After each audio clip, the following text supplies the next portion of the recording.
I don't understand the difference between like, well, there's an online store, which I don't know if I'm going to make that visible yet. Sure. But Yep. but but the customer center, is that something you want people to be able to see? If they're seeing the customer center at this point, they would have already purchased.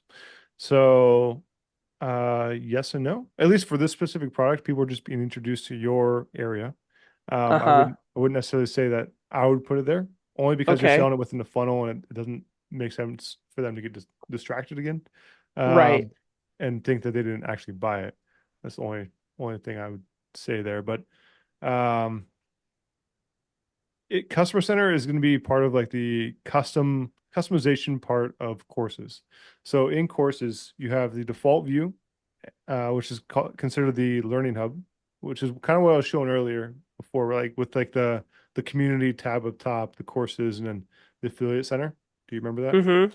Okay, so that's the learning hub style course area where everything's like laid out, trying to be interconnected essentially. And then you have the custom option where you can go in and you have a customer center page, you have a lesson template page, you have a module page. These are all templates that you would have to create. Uh-huh. And you're doing a template or custom version. So the first page that people will see when they create a new account, since they're using a custom version, would be a customer center page. And that's going to be where they select the course that they want to access. And that's it. Okay. Um, that's yeah. So basically checking it off just means that it'll allow this product to show on that page when they get to that area. Okay.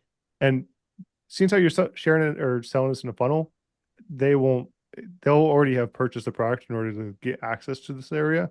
So it won't really matter. You wouldn't put it there.